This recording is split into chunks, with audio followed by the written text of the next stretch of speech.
ودوائها وعافية الأبدان وشفائها ونور الأبصار وضيائها وعلى آله وصحبه وبارك وسلم دائما أبدا.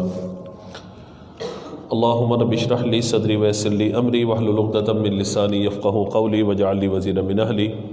اللهم رب زدنا علما نافعا. إن الله وملائكته يصلون على النبي يا أيها الذين آمنوا صلوا عليه وسلموا تسليما. اللهم صل على سيدنا مولانا محمد وعلى آل سيدنا ومولانا محمد. كان صديقا في تصديقاتي عادلا في أحكامي غنيا في أموالي عليا في الدرجات فاطما في تطهيراتي حسنا في صفاتي شهيدا في تجلياتي زين العابدين بعباداتي باقرا في العلم الأولين والآخرين بمعلوماتي صادقا في أقوالي كاظما في جميع أحوالي متمكنا إلى مقام الرضا جوادا كفه عند العطاء هاديا إلى سبيل النجاة عسكريا مع الغزاة مهديا إلى طريق اليقين غوث العالمين معين الملة والدين اشرف الاولین والآخرین صلوات اللہ تعالی وسلامہ علیہم اجمعین. حمد و صلوات کے بعد اللہ تبارک و تعالیٰ کا بے انتہا فضل و کرم ہے کہ ماہانہ محفل شب بیداری کہ جو الحمدللہ مختلف مواقع پر یہاں انعقاد پذیر ہوتی ہے، اور یہ اللہ تبارک و تعالیٰ کا بے انتہا فضل و کرم ہے کہ رب کائنات جل جلالہ نے ہمیں یہ سعادت عطا فرمائی کہ ماہ رجب کی اس پہلی شب جمعہ کو یہاں ماہانہ شب بیداری کا سلسلہ ہے. آج کی رات کو بہت ساری نسبتیں حاصل ہیں. ایک تو شب جمعہ، اور ہمارے یہاں بعض لوگ نو چندی جمعرات بھی اس کو کہتے ہیں، یعنی جب اسلامی مہینے کی پہلی شب جمعہ آتی ہے اسے نو چندی جمعرات بھی کہا جاتا ہے. اب یہ شروع کہاں سے ہوئی ہے اس کی وجہ مجھے آج تک نہیں پتہ چلی کہ شروع کہاں سے ہوئی، اور کوئی نو چندی رات کی الگ سے کوئی فضیلت ہے. مجھے بہرحال ابھی تک اس حوالے سے کوئی اتھینٹک مواد نہیں ملا. عاملین کے یہاں کچھ ہے، لوگ اس کو کہتے ہیں، لیکن بہرحال ابھی تک کوئی اتھینٹک مواد کہ اسلامی مہینے کی پہلی شب جمعہ کی کوئی الگ سے فضیلت کہیں بیان ہوئی ہو، یہ ابھی تک میری معلومات میں نہیں ہے. اگر کسی کی معلومات میں ہو تو ضرور مجھے بتائیے گا، میرے علم میں انشاءاللہ اضافہ ہوگا. دوسری بات یہ ہے کہ آج کی رات ایک تو شب جمعہ ہے. شب جمعہ کی ویسی بڑی فضیلت ہے، فرمایا گیا کہ جمعے کا دن بھی روشن ہے، جمعے کی رات بھی روشن ہے. اور اس کے ساتھ ساتھ آج ماہ رجب کی 6 تاریخ بھی ہو گئی ہے، اور آج کا دن یعنی جو آج کی شب اور کل کا دن ہے یہ حضور عطائے رسول خواجہ غریب نواز معین الدین چشتی اجمیری رحمۃ اللہ تعالیٰ علیہ کے یوم عرس ہے. 14 رجب آپ کی ولادت ہے اور 6 رجب آپ کا یوم وفات ہے، یوم عرس ہے. اہل محبت جس طرح سرکار غوث پاک رحمۃ اللہ تعالیٰ علیہ کے نام سے چاند کی 11 تاریخ کو ایصال ثواب کا ختم قادریہ وغیرہ کا اہتمام کرتے ہیں، اسی طرح مختلف جگہوں پر جو سلسلہ اہل چشت کے لوگ ہیں، سلسلہ چشتیہ کے جو خاص طور پہ لوگ ہیں، وہ ختم خواجگان وغیرہ پڑھتے ہیں اور حضور خواجہ غریب نواز رحمۃ اللہ تعالیٰ کی بارگاہ ہم سے اکتساب فیض کرتے ہیں. یہ ماہ رجب اپنے اندر بہت ساری برکتیں سمیٹے ہوئے ہیں. رجب فرمایا گیا کہ یہ ان حرمت والے مہینوں میں سے ہے، 4 حرمت والے مہینے کہ جنہیں اللہ تبارک و تعالیٰ نے عزت اور حرمت والے مہینے قرار دیا. سورۃ توبہ میں اللہ تعالیٰ نے ارشاد فرمایا ان عدت الشہور عند اللہ 12 شہرا فی کتاب اللہ یوم خلق السماوات والارض منها 4 حرم، کہ جب سے اللہ تبارک و تعالیٰ نے زمین و آسمان کی تخلیق فرمائی ہے، اللہ کے نزدیک 12 شہرا فی کتاب اللہ، جو اس نے اپنی کتاب میں لکھ دیا، مہینوں کی گنتی 12 ہے.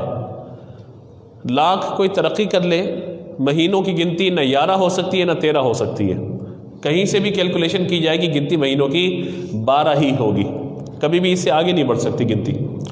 اسی لیے یہ اسلام کی حقانیت اور اللہ تبارک و تعالیٰ کی ذات کی بہت بڑی دلیل ہے کہ قیامت تک کوئی بھی نہ ایک دن آگے بڑھا سکتا ہے، نہ کوئی ایک رات یا ایک ساعت آگے بڑھا سکتا ہے.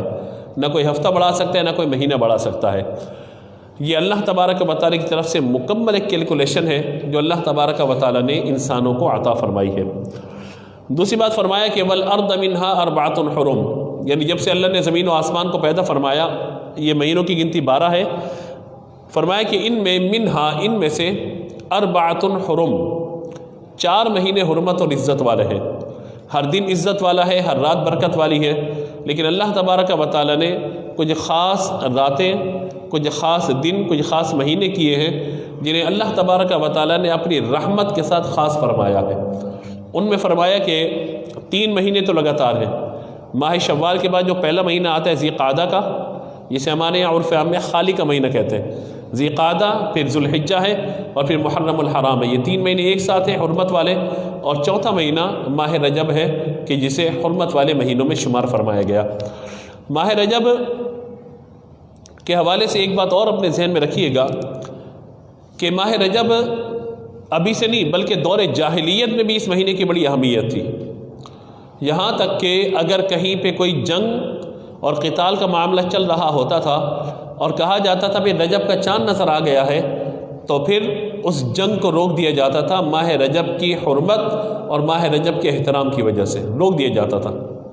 یعنی اتنی اہمیت دور جاہلیت میں بھی تھی اس کی، ماہ رجب کی۔ جب اسلام آیا تو ظاہر ہے کہ اس مہینے کی اہمیت کو اور زیادہ اجاگر کیا گیا، اور یہ پیش خیمہ ہے ماہ رمضان کا۔ رحمت عالم صلی اللہ تعالیٰ علیہ وآلہ وسلم نے ہمیں یہی ترتیب بیان فرمائی ہے۔ ایک تو حضور صلی اللہ تعالیٰ علیہ وآلہ وسلم نے فرمایا کہ رجب یہ اللہ کا مہینہ ہے، شہر اللہ کہا گیا اس کو۔ رجب کو کیا کہا گیا؟ شہر اللہ۔ شہر کہتے ہیں مہینے کو، آپ ماشاءاللہ حفظ کر رہے ہیں، شہر رمضان الذی انزل فیہ القرآن، تو شہر یہ مہینے کو کہا جاتا ہے۔ اور ویسے عام طور پہ ہمارے یہاں شہر جو ہے وہ ایک جگہ کو کہتے ہیں، مدینہ عربی کے اندر یہ شہر کو کہا جاتا ہے، مگر یہاں جو وہ شہر استعمال ہوا وہ مہینے کے لیے استعمال ہوا۔ تو یہ رجب کیا ہے؟ شہر اللہ۔ بولیے کیا ہے؟ شہر اللہ سے مراد کیا ہے؟ اللہ کا مہینہ۔ حضور نے فرمایا الشعبان شہری، شعبان میرا مہینہ ہے۔ شعبان کس کا؟ حضور کا مہینہ۔ اور فرمایا کہ رمضان میری امت کا مہینہ ہے۔ تو یہ ترتیب حضور بیان فرمائی ہے۔ اور حضور اکرم صلی اللہ تعالیٰ علیہ وآلہ وسلم نے پہلے سے ہی ارشاد فرما دیا کہ رجب میں حضور کے جو معمولات تھے وہ کیا تھے کہ رجب میں شعبان کی تیاری اور شعبان ماہ رمضان کی تیاری۔ اور اگر آپ انشاءاللہ کتابوں کا مطالعہ کریں گے، جب آپ کی عمر کچھ زیادہ ہوگی اور انشاءاللہ تعلیم تدریس آپ کی آگے بڑھے گی، تدریس کا سلسلہ آپ کا آگے بڑھے گا، تو انشاءاللہ کتابوں کا مطالعہ کریں گے آپ، تو یہ باتیں آپ کو بالکل واضح طور پہ سمجھ آ جائیں گی کہ حضور اکرم صلی اللہ تعالیٰ علیہ وآلہ وسلم ماہ رمضان کے آنے سے قبل ہی ماہ رمضان کی تیاری فرماتے تھے۔ اور ماہ رجب میں حضور صلی اللہ تعالیٰ علیہ وآلہ وسلم نے تیاری کے لیے جو محنت اور کوشش کا ذکر فرمایا، یعنی حرمت والا مہینہ، بھئی یہ رجب اللہ کا مہینہ ہے، تو گویا یہاں سے آغاز ہے۔ اور حضور نے دعا کے ذریعے ہمیں تلقین فرمائی ہے، اور وہ دعا کیا ہے آپ سب کو یاد کر لینی چاہیے۔ میں 3 مرتبہ انشاءاللہ آپ کو پڑھا دوں گا، ذہن نشیں ہو جائے گی، اللہ نے چاہا تو آپ اس کو دہراتے رہیے گا، یاد ہو جائے گی۔ وہ دعا کیا ہے؟ اللہم بارک لنا فی رجب و شعبان وبلغنا رمضان۔ حضور صلی اللہ تعالیٰ علیہ وآلہ وسلم یہ دعا رجب میں فرمایا کرتے تھے۔ آج یہ بات کی جاتی ہے کہ رجب کے فضائل پر جو احادیث ہیں ان کی صحت پہ کلام ہے، یا اس میں روزے رکھنے پہ جو احادیث ہیں وہ ضعیف ہیں، یا بات کہتے ہیں موضوع ہے۔ ہم کہتے ہیں ان سب چیزوں کو ایک طرف کیجئے، رجب میں دعا کرنا اور یہ اسپیسیفک خاص دعا کرنا تو حضور سے ثابت ہے باقاعدہ۔ تو جب یہ ثابت ہے، حضور برکت کی دعا فرما رہے ہیں، کس میں؟ اللہم بارک لنا فی رجب و شعبان، اے اللہ ہمارے رجب اور شعبان میں برکت عطا فرما، وبلغنا رمضان، اور ہمیں رمضان تک پہنچا دے۔ یعنی ماہ رمضان تک پہنچنے کے لیے پہلے ماہ رجب اور شعبان سے گزرنا پڑے گا، اور رمضان جو ہے پھر یہ مخصوص عبادت کا مہینہ ہے کہ اس میں روزے بھی رکھنے ہیں، قیام بھی کرنا ہے، تراویح بھی ادا کرنی ہے، اللہ تبارک و تعالیٰ سعادت عطا فرمائے تو اعتکاف بھی کرنا ہے، پھر شب قدر کی تلاش بھی ہے، اور پھر اللہ تعالیٰ توفیق عطا فرمائے تو لیلۃ الجائزہ جس کو چانداد کہا جاتا ہے۔ تو ان سب چیزوں کے حصول کے لیے پہلے سے اگر پلاننگ ہوگی، تیاری ہوگی تو آسانی کے ساتھ بندہ اس کام کو کر سکے گا۔ یعنی اگر اس بات کو اور آسان میں کروں کہ آپ نے یہ طے کیا، ہمارے شہر کے جنرل سیکریٹری جناب ریاض الدین نوری صاحب یہاں تشریف فرما ہے، انہوں نے طے کیا کہ ہمیں شب بیداری کا اہتمام کرنا ہے، تو ظاہر ہے کہ اس کے لیے کوئی پلاننگ کی ہوگی، ایک میٹنگ کال کی ہوگی، ایک مشورہ کیا ہوگا کہ اس کے انتظامات، اس کے ساتھ لوازمات کا جائزہ لیا ہوگا، پھر سلیکشن ہوئی ہوگی کہ کتنے بچے اس کے اندر شامل ہوں گے، اور پھر ان کو شب بیداری میں پوری رات کس طریقے سے عبادات میں انوالو رکھنا ہے، کب تلاوت ہوگی، کتنی دیر تک ہم نے درود پاک پڑھنا ہے، اللہ کا ذکر کرنا ہے، نعت خوانی ہے، انفرادی عبادتیں، درس و بیان کا سلسلہ کیا ہوگا، پھر موضوعات کا تعین، پھر اس پر ظاہر ہے کہ مجھے ایک موضوع دیا گیا کہ میں آ کر یہاں پر آپ کے سامنے بات کروں، تو یہ پوری پلاننگ ہے۔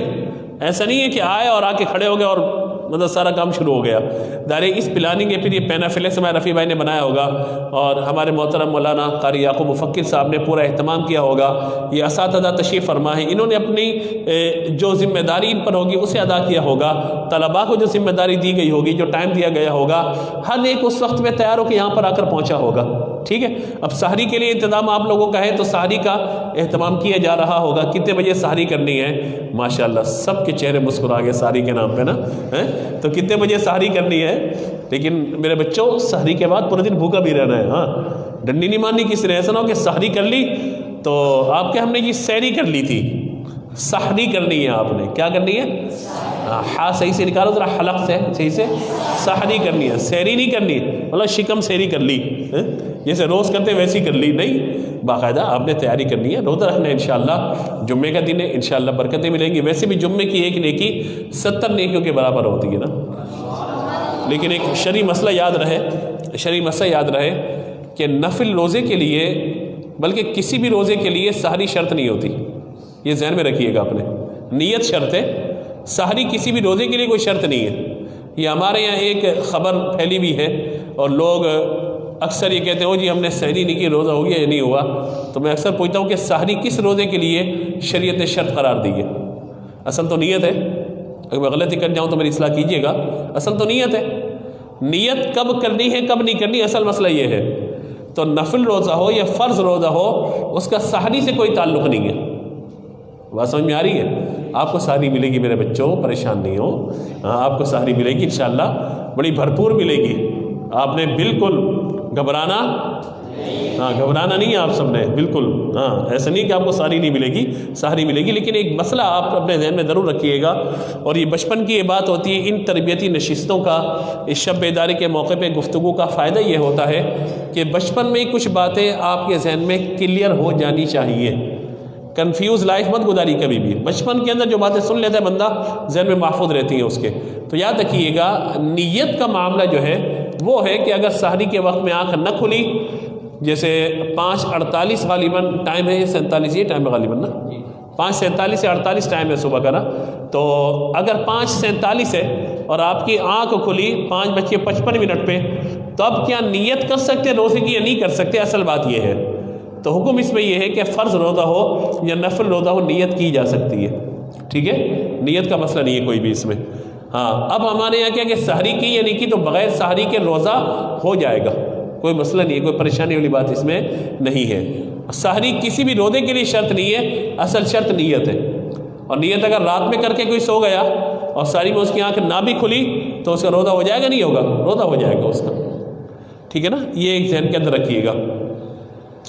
دوسری بات یہ ہے کہ نفل روزے کے لیے کسی ایک دن کو مخصوص کر لینا، اس کو مکروہ تنزیہی قرار دیا گیا، یعنی میں ہر جمعرات کو ہی روزہ رکھوں گا اور اس کے علاوہ پورے سال کسی اور دن نفل روزہ رکھنا ہی نہیں ہے، یعنی اپنے طور پہ مخصوص کر لیا۔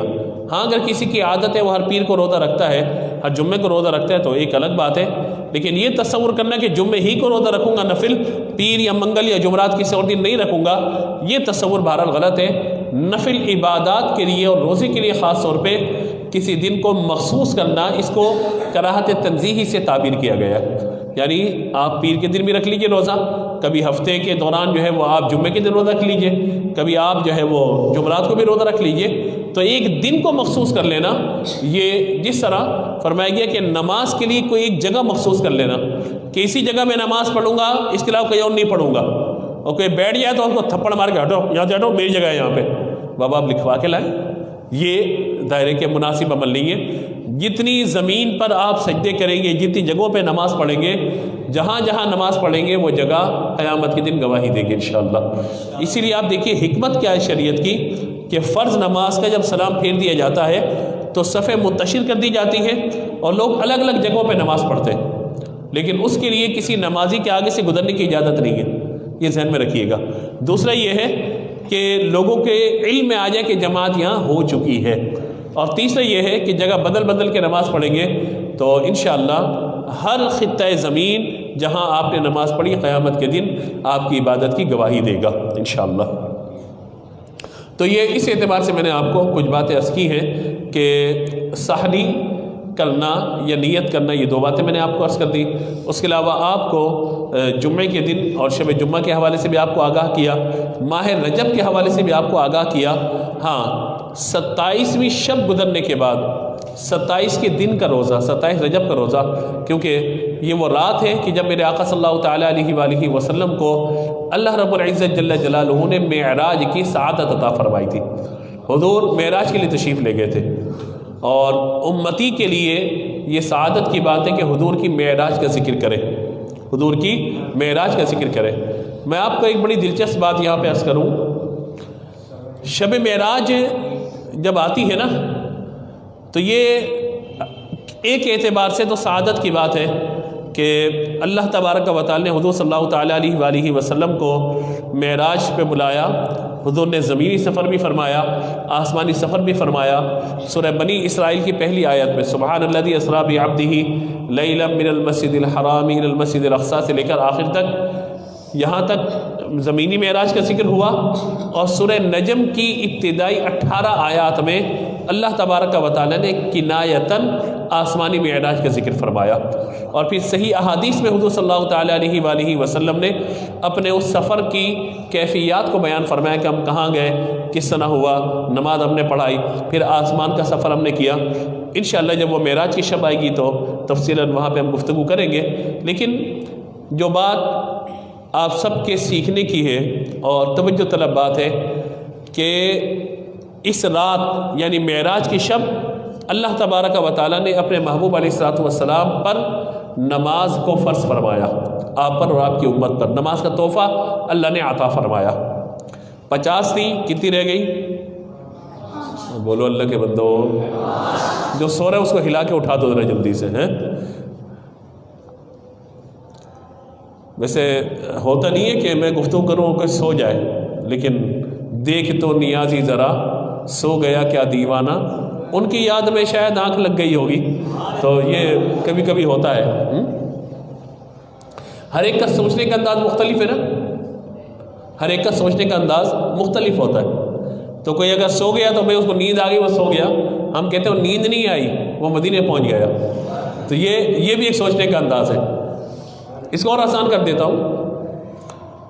وہ ظہوری صاحب نے لکھا تھا کہ چھوڑ آیا ظہوری میں دل و جان مدینے میں، چھوڑ آیا ظہوری میں دل و جان مدینے میں، اب جینا یہاں مجھ کو دشوار نظر آئے. بھئی جینا اب یہاں دشوار ہے میرا. تو پھر عبدالستار نیازی صاحب نے قلم اٹھایا، فرماتے ہیں کہ طیبہ کے تصور نے جینے کا مزہ بخشا، طیبہ کے تصور نے جینے کا مزہ بخشا، میں کیسے کہوں جینا دشوار نظر آئے. تو زاویہ نظر ہے، ہر ایک کا انداز سوچنے کا مختلف ہوتا ہے. میں نے جمعے کے بیان میں کچھ جمعے قبل ایک واقعہ بیان کیا تھا کہ ایک بادشاہ نے ایک مصرع لکھا، یعنی سوچ اور فکر کا زاویہ، ہر ایک کا انداز فکر الگ الگ ہوتا ہے. تو بادشاہ نے مصرع لکھا تھا اور کہا کہ یہ دوسرا مصرع ہے، پہلا مصرع لگا کر شعر کو مکمل کیجئے. سر چونکہ شاعر ہے تو اچھا لگا مجھے کہ میں یہاں پہ یہ بات بیان کر دوں. زاویہ نظر ہر ایک کا مختلف ہوتا ہے. تو بادشاہ نے مصرع لکھا دوسرا، وہ مصرع یہ تھا کہ اس لیے تصویر جانا ہم نے بنائی نہیں، اس لیے تصویر جانا ہم نے بنائی نہیں. پہلا مصرع لکھیے. تو جو افراد سامنے موجود تھے ان میں سے کون تھا پہلا، کچھ یاد ہے کسی کو؟ عالم آخر میں تھا، پہلے تھا نابینا، پہلا کون تھا بولیے؟ دوسرا تھا فقیر، تیسرا تھا عاشق، چوتھا جو ہے وہ عالم تھا۔ تو پہلا جو تھا کون تھا بولیے؟ نابینا۔ اس نے کہا کہ دوسرا مصرع کیا ہے جی پڑھیے، تو بادشاہ نے پڑھا دوسرا مصرع کہ اس لیے تصویر جانا ہم نے بنائی نہیں، تو کہا کہ اس میں گویائی نہیں، تصویر میں اس میں گویا ہی نہیں، مجھ میں بینائی نہیں، اس لیے تصویر جانا ہم نے بنائی نہیں۔ یعنی یہ اس نے اپنی بات کی، اس میں گویائی نہیں اور مجھ میں بینائی نہیں، اس لیے تصویر جانا ہم نے بنائی نہیں۔ فقیر سے پوچھا ہاں بھائی آپ بتائیے کیا؟ اس نے کہا کہ مانگتے تھے زر، پیسے مانگتے تھے زر مصور اور جیب میں پائی نہیں۔ فقیر تھا نا، مانگتے تھے زر مصور اور جیب میں پائی بھی نہیں ہے میرے پاس، تو مانگتے تھے زر مصور اور جیب میں پائی نہیں، اس لیے تصویر جانا ہم نے بنائی نہیں۔ اچھا جی، اب وہ عاشق سامنے موجود تھا، اس سے کہا عاشق صاحب آپ ذرا پڑھیے، کوئی عاشق نام کا بچہ تو نہیں ہے آپ میں؟ چلو اگر ہو تو کوئی مسئلہ نہیں، ہاں۔ تو کہا بھائی آپ پڑھیے، آپ بتائیے کہ اس لیے تصویر جانا ہم نے بنائی نہیں، پہلا مصرع۔ تو اس نے کہا کہ ایک سے جب دو ہوئے، ایک سے جب دو ہوئے تو لطف یکتائی نہیں، اس لیے تصویر جانا ہم نے بنائی نہیں۔ اب علامہ صاحب آ گئے، کہا جی آپ لکھیے۔ ظاہر ہے کہ وہ اللہ جسے علم کی نعمت سے نوازتا ہے اس کی سوچ اور فکر کا انداز کچھ اور ہی ہوتا ہے۔ اس نے کہا کہ بت پرستی، بت پرستی دین احمد میں آئی نہیں، اس لیے تصویر جانا ہم نے بنائی نہیں۔ تو ہر ایک کا انداز سوچنے کا مختلف ہوتا ہے، زاویہ نظر مختلف ہوتا ہے، لیکن ان سب چیزوں کے ساتھ ساتھ ہمیں ضرور غور کرنا چاہیے کہ ہم جو یہاں پر موجود ہیں، سیکھ رہے ہیں، سمجھ رہے ہیں، یہ ایک تربیت کا حصہ ہے، یہ عملی تربیت ہے۔ ہمیں یاد ہے ہم بھی کبھی یوں ہوتا تھا جس طرح آپ بیٹھے ہوئے ہوتے تھے اور جو سامنے سے سن رہے ہوتے تھے، لیکن بچپن کی بہت ساری باتیں ذہن کے اندر موجود ہیں، بہت ساری باتیں موجود ہیں۔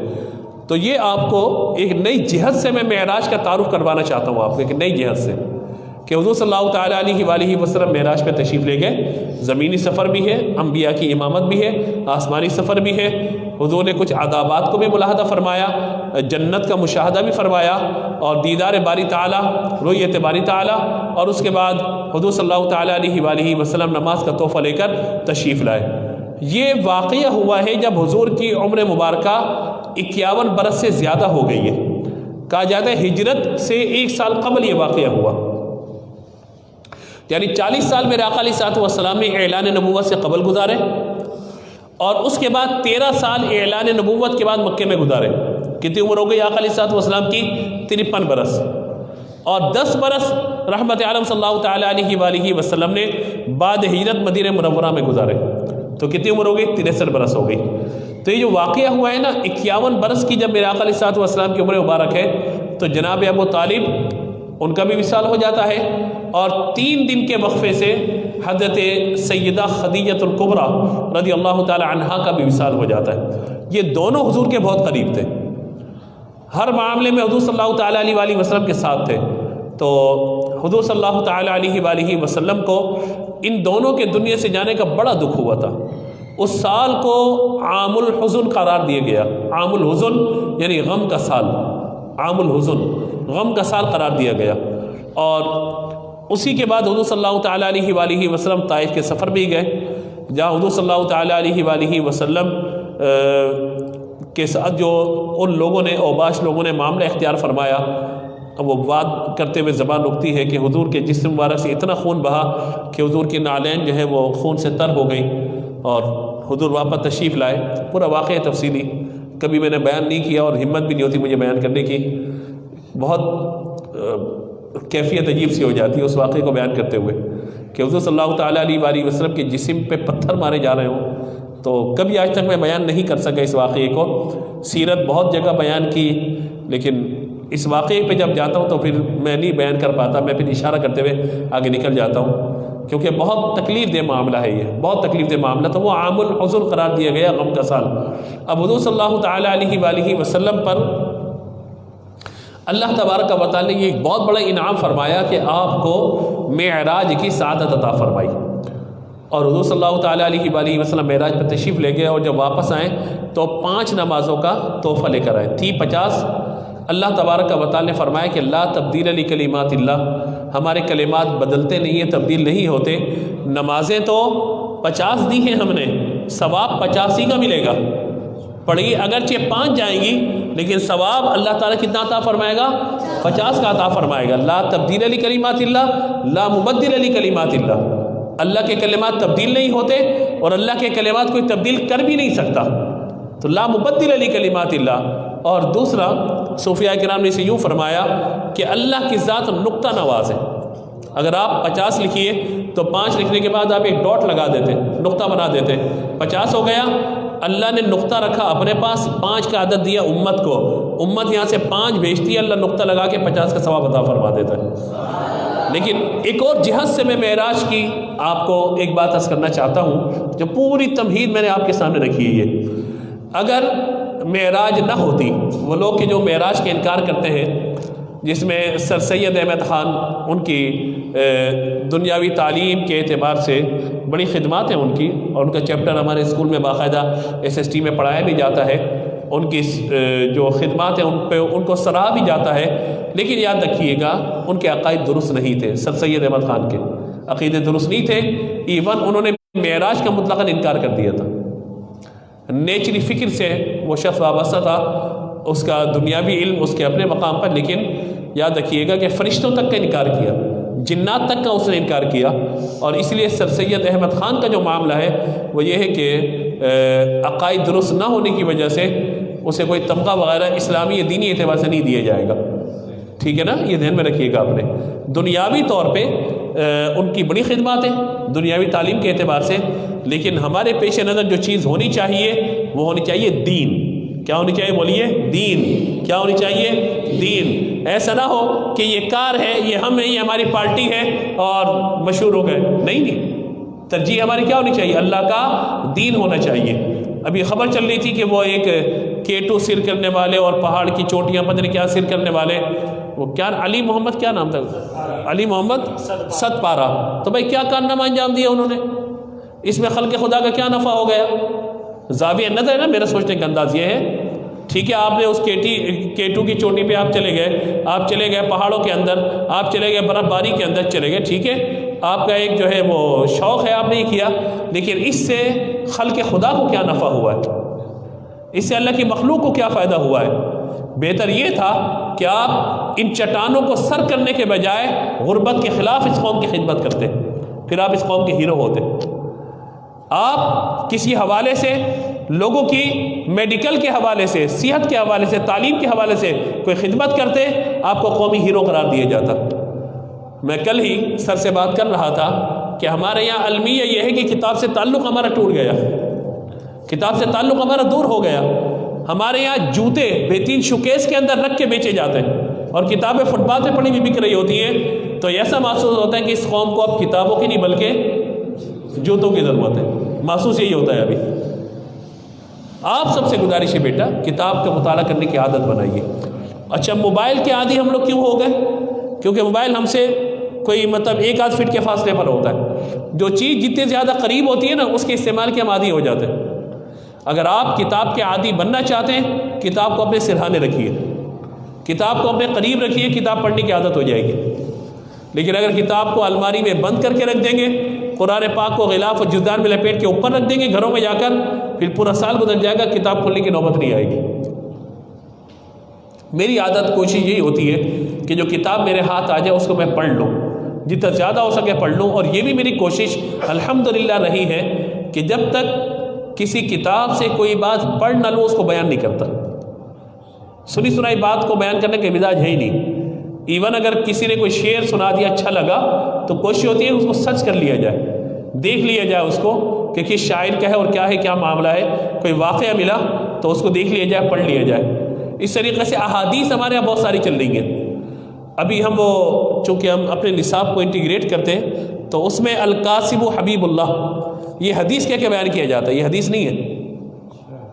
القاسم حبیب اللہ یہ حدیث نہیں ہے۔ حب الوطن من الایمان یہ بھی حدیث نہیں ہے۔ بہت ساری ایسی باتیں جو کتابوں میں حدیث کہہ کے بیان کی گئی ہیں، ہمارے نصاب کے اندر وہ حدیث ہے ہی نہیں۔ اسی طریقے سے وہ بڑھیا والا واقعہ کہ حضور صلی اللہ تعالیٰ علیہ وآلہ وسلم تشریف لے جا رہے ہیں، بڑھیا کچرا پھینک رہی ہے، یہ واقعہ سرے سے ہے ہی نہیں کہیں بھی، لیکن ہمارے یہاں وہ سب بیان کیے جا رہے ہیں۔ بہت سارے ایسے خطبہ جو ادھر کی سن ادھر کی سن اور سن سن کے بیان کرتے چلے جا رہے ہیں۔ ایون آج ہی وہ ایک سن رہا تھا میں، تو انہوں نے کہا کہ خواجہ عثمان ہارونی رحمۃ اللہ تعالیٰ علیہ، تو میں نے ان سے گزارش کی کہ یہ ہارونی کب سے ہو گئے حضرت؟ تو ہارون ایک علاقہ تھا، اس سے ہارونی ہوئے حضرت، ہارونی تو کوئی بھی نہیں۔ تو کہا یہ فلاں خطیب صاحب نے بات کی تھی، میں بھی ان پر اعتماد ہے ہمیں۔ میں نے پھر ان خطیب صاحب کی 4 غلطیاں نکال کے ان کو یوٹیوب سے دکھا دی کہ انہوں نے حدیث کہہ کے اس چیز کو بیان کیا جو حدیث ہے ہی نہیں۔ تو یہ بہت المیہ ہے ہمارا کہ نیٹ سے پڑھے جا رہے، کتاب سے نہیں پڑھ رہے۔ تو کتاب سے پڑھنے کی بیٹے جب عادت بنا لیں گے انشاءاللہ تو مواد آپ کے پاس بالکل اتھینٹک رہے گا۔ اور کتاب سے پڑھی بھی کوئی بھی بات نہ، الحمدللہ مجھے معلوم ہے کہ کون سا حوالہ کس کتاب میں کس جگہ پر موجود ہے، ورنہ نیٹ سے آپ پڑھ لیجئے، پوچھے جا کہاں پڑھا تھا، مجھے نیٹ پہ پڑھا تھا، تو نیٹ پہ پڑھا ہے، جو پڑھا تھا وہ نیٹ پہ پڑھا ہے۔ آپ دوبارہ ڈھونڈنے کے لیے جائے آپ کو ملے گا ہی نہیں، مل بھی جائے گا تو یاد رکھیے گا اصل حوالہ کتاب ہوتی ہے۔ کتاب کا تعلق آپ کی ذات کے ساتھ ہونا چاہیے لازمی طور پر۔ تو یہ ابھی سے بیٹا اپنا ذہن بنائیے کہ جو بھی آپ کی درسی کتاب ہے، چاہے آپ کے مطالعہ کرنے کی کوئی کتاب ہے یا کوئی قصص و واقعات کی کوئی کتاب ہے، تو آپ کتاب سے مطالعہ کرنے کی اپنی عادت بنائیے اور دیکھیے گا کتاب سے آپ مطالعہ کریں گے آپ کے ذہن کے اندر محفوظ رہے گی۔ میں نے گزشتہ دنوں پورے کلپ ہمارا بہت وائرل ہوا، لوگوں نے اسے بہت شیئر کیا، وہ بات دوبارہ آپ کے سامنے رکھ دیتا ہوں۔ کہا کہ وہ بے وقوف ہے وہ شخص جو اپنے مطالعہ کی کتاب کسی کو دے دے۔ کیا بولیے؟ بے وقوف ہے وہ شخص جو اپنے مطالعہ کی کتاب کسی کو دے دے۔ کہا اس سے بڑا بے وقوف ہے جو پڑھ کے واپس کر دے، کیونکہ کتاب ہی کس کو دینے کی نہیں ہوتی۔ اب جیسے مثال کے طور پہ یہ کتاب میرے پاس موجود ہے، اس کتاب میں میں نے کئی جگہ پہ حاشیہ لگایا ہوا ہے، کئی جگہ پہ میں نے نوٹ کیا ہوا ہے، کئی جگہ پہ میں نے مطلب جو ہے وہ بین السطور 2-4 چیزیں لکھی ہوئی ہیں۔ تو اب یہ کتاب اگر میں اٹھا کر کسی کو دے دیتا ہوں تو جو میری محنت ہے وہ تو ضائع ہو گئی نا، وہ تو اس کے پاس چلی گئی۔ اچھا اس بیچارے کو پتہ ہی نہیں کہ میں نے لکھا کیا ہے یہاں پر اور کس انداز سے لکھا ہے یہاں پر، جو لکھا ہے میں نے یہ میں ہی جانتا ہوں۔ تو اپنی عادت بنائیے بیٹا پڑھنے کی، لکھنے کی اور قلمی خطوط کی۔ ہمارے یہاں لکھا بھی اب نیٹ پہ جا رہا ہے نا ڈائریکٹ، اس لیے رائٹنگیں خراب ہوتی چلی جا رہی ہیں۔ آپ کا خط بہت اچھا ہونا چاہیے، رائٹنگ آپ کی بہت اچھی ہونی چاہیے۔ مختلف فونٹ تو ہم نیٹ پہ جا کے چینج کر لیتے ہیں، لیکن جب لکھنے کے لیے بیٹھتے ہیں اردو اور انگلش تو بالکل نہیں لکھا جاتا۔ اس لیے ہمارے یہاں جو انٹرویو کے لوگ آتے ہیں میں انہیں سب سے پہلے کہتا ہوں آپ اپنے ہاتھ سے ایک اپلیکیشن لکھ کے دیجیے۔ جناب یہ سی وی اس پہ اپلیکیشن موجود ہے، میں کہتا ہوں نہیں، اپنے ہاتھ سے آپ لکھ کے دیجیے ہمیں، تو اندازہ ہو جاتا ہے کہ ماشاء اللہ کیا ہے کیا نہیں ہے۔ تو یہ باتیں آپ کو اس لیے بتائی جا رہی ہے بیٹا کہ یہ تربیت گاہ ہے، یہ سیکھنے کی جگہ ہے، ابھی سیکھ لیں گے انشاءاللہ تو فائدہ ہوگا۔ اب اسی بات پہ دوبارہ آ جاتے ہیں اپنے موضوع پر، کہیں سے بھی ہم گھومیں گے آئیں گے اپنے اسی موضوع پہ۔ وہ موضوع کیا تھا ہمارا؟ معراج اور نماز، آئیں گے اسی موضوع پر۔ حضور صلی اللہ تعالیٰ علیہ وآلہ وسلم کیا تحفہ لے کر آئے بولیے؟ کیا لے کر آئے بولیے؟ الصلاۃ معراج المؤمنین، حضور کی معراج اللہ کا دیدار اور مومن کی معراج نماز۔ الصلاۃ معراج المؤمنین، اگر معراج نہ ہوتی مسجدیں ہوتی؟ بولیے نا، نماز ہوتی؟ نہیں ہوتی۔ اگر معراج کو نکال دیجئے نماز باقی رہتی ہے؟ نماز باقی نہیں رہتی۔ جب نماز باقی نہیں رہتی تو مسجدیں باقی رہیں گی؟ تو یہ اصل میں جو شب معراج ہے یہ مسجدوں کی سالگرہ کا دن ہے، یہ مسجدوں کی سالگرہ کا دن ہے، یعنی یہ وہ دن ہے، یہ وہ رات ہے شب معراج اور معراج کا دن کہ جس رات اللہ نے اپنے محبوب کو معراج عطا فرمائی اور حضور صلی اللہ تعالیٰ علیہ وآلہ وسلم نے صبح آ کر امت کو نماز کی صورت میں تحفہ عطا فرمایا۔ تو اگر نماز نہیں ہے تو مسجد ہوگی؟ بولیے. تو امام مؤذن خادم کہاں گئے پھر؟ کچھ بھی نہیں ہوگا باقی. سمجھیے ان چیزوں کو. اسی لیے مصلی سے اپنا تعلق مضبوط رکھیے. مصلی بھی بنیے نمازی، مصلی بنیے نمازی، اور اس کے ساتھ ساتھ اپنے ذہن میں یہ خیال ضرور رکھیے کہ اللہ نے مجھے اگر توفیق عطا کی تو انشاءاللہ میں مصلی پہ کھڑے ہو کے لوگوں کو نماز بھی پڑھاؤں گا انشاءاللہ. ہمیں اچھے اماموں کی ضرورت ہے. اور یاد رکھیے گا تقریریں بچے سیکھ ہی جاتے، قرات پر اپنی محنت کیجیے، تلاوت پر ضرور محنت کیجیے. آج اچھے قاریوں کی بہت زیادہ ضرورت ہے. اور نماز کے مسائل میں جو سب سے پہلی چیز آتی ہے وہ یہ آتی ہے کہ قرات کیسی ہے. جب میں کسی کا انٹرویو لیتا ہوں نا امامت کے لیے، میں اس سے نماز کے مسائل پہلے پوچھتے نہیں ہوں. ڈگری دیتے ہیں جی ہم نے تخصص کیا ہوا ہے، جی ہم نے ماشاءاللہ یہ کیا ہوا ہے، اتنے سال ہم تدریس کرتے رہے. میں کہتا ہوں جی ذرا مجھے تلاوت سنائیے گا. عجیب بات کر رہے ہیں، تلاوت سنائیے گا. ہم مسئلہ پوچھیں ہم سے، میں کہا تلاوت سنائیے آپ. میں آپ کو یہاں پہ فتوے کے لیے نہیں رکھ رہا بلکہ نماز پڑھانے کے لیے رکھنا ہوں آپ کو. تو یقین مانیے بہت سارے لوگ دوست جنہوں نے ماشاءاللہ عالم کورس کیا ہوتا ہے، تخصص بھی کیا ہوا ہوتا ہے، ان کی قرات بہتر نہیں ہوتی. یہ قرات اگر ہوتی بھی ہے تو بس ٹھیک ہے قرآن پڑھا جا رہا ہے، لیکن جو لہجہ ہوتا ہے ایک، جس کے لیے حضور نے فرمایا زین القرآن باصواتکم، او کما قال علیہ السلام، کہ قرآن کو اپنی آوازوں سے مزین کرو.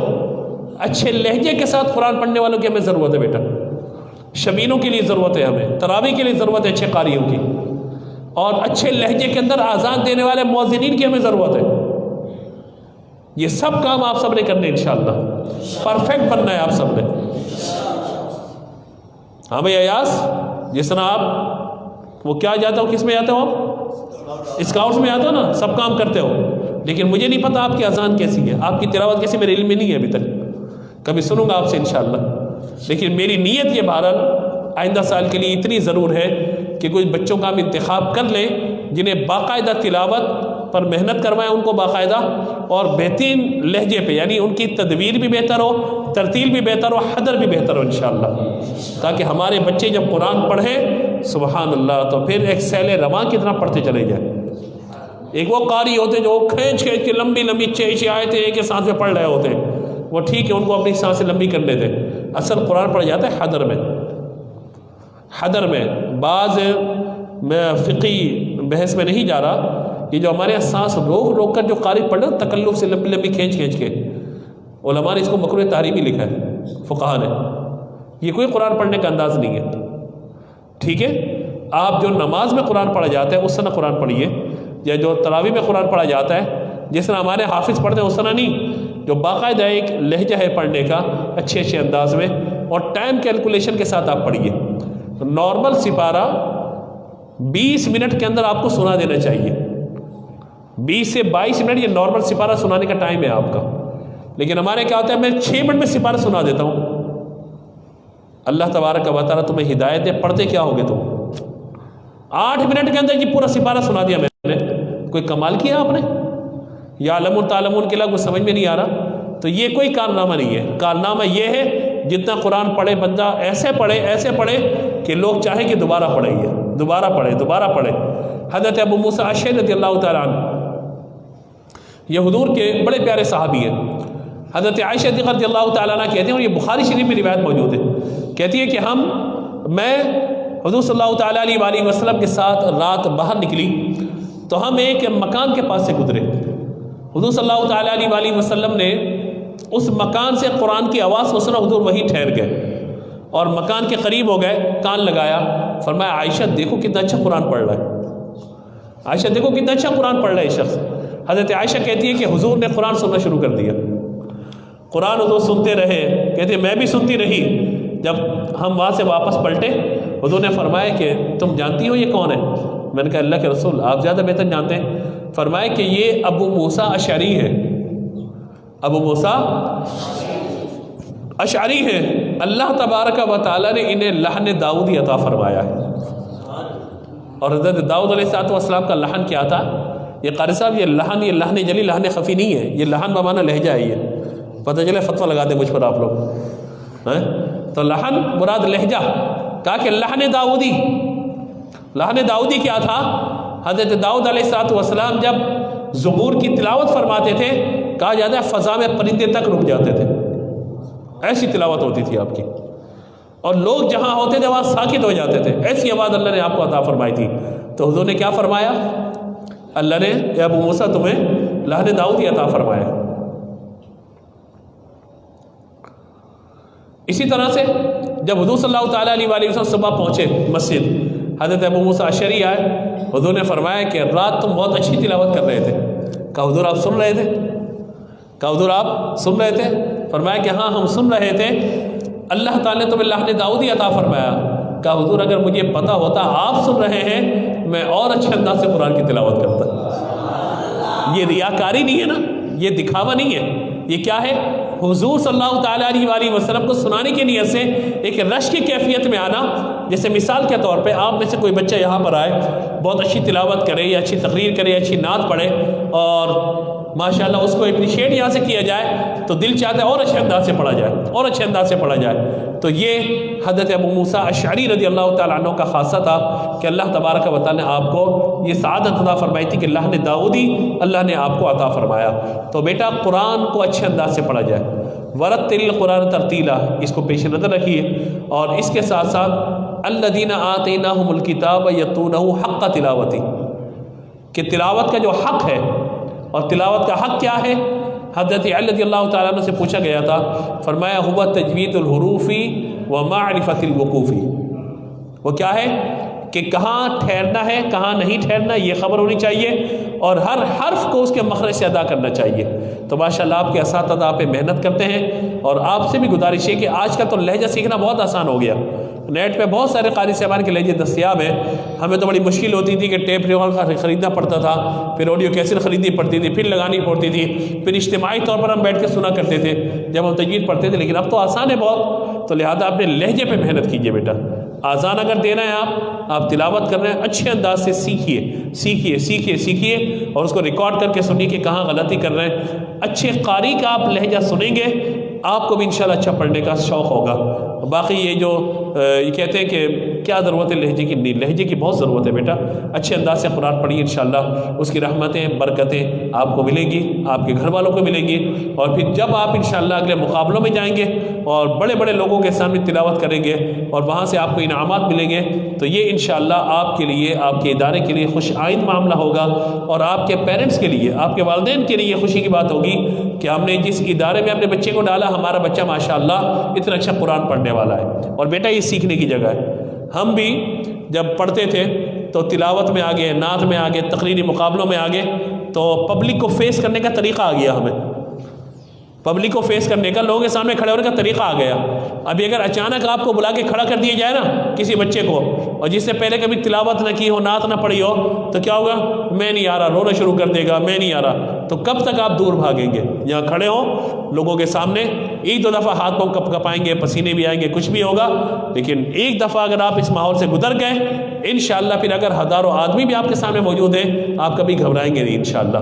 اور ویسے بھی ہم نے کبھی گھبرانا نہیں ہے، یہ یاد رکھیے گا، آپ نے گھبرانا نہیں ہے۔ تو یہ اپنے ذہن میں رکھیے، اللہ تبارک و تعالیٰ ہم سب کو برکت عطا فرمائے۔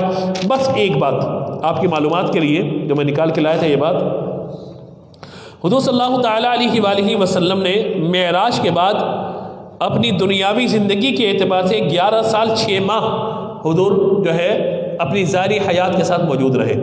11 سال اور 6 ماہ، کتنے سال بولیے؟ 11.5 سال سمجھیے، 11 سال 6 ماہ حضور اپنی ظاہری حیات کے ساتھ موجود رہے۔ اس میں حضور صلی اللہ تعالیٰ علیہ وآلہ وسلم نے تقریباً 20,000 نمازیں ادا فرمائی۔ کتنی نمازیں؟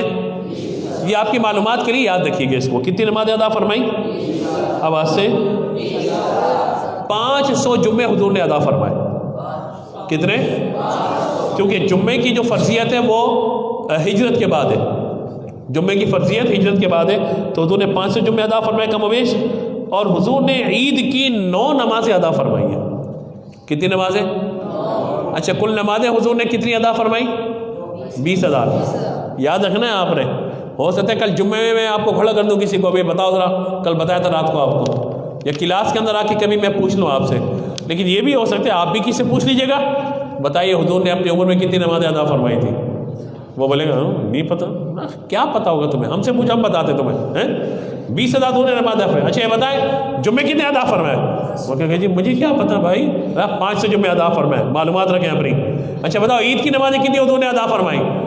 اللہ کے بندے آپ کو پتہ ہوگا، میں بتاتا ہوں آپ کو 9 نمازیں ادا فرمائی حضور نے. تو یہ کبھی کبھی تکبر کے ساتھ نہیں، نالج انفارمیشن کے لیے، معلومات کے لیے لوگوں کو بتاتے رہیے. انشاءاللہ اس کی برکتیں نصیب ہوں گی. اللہ تبارک و تعالی ہم سب کو عمل کی توفیق عطا فرمائے.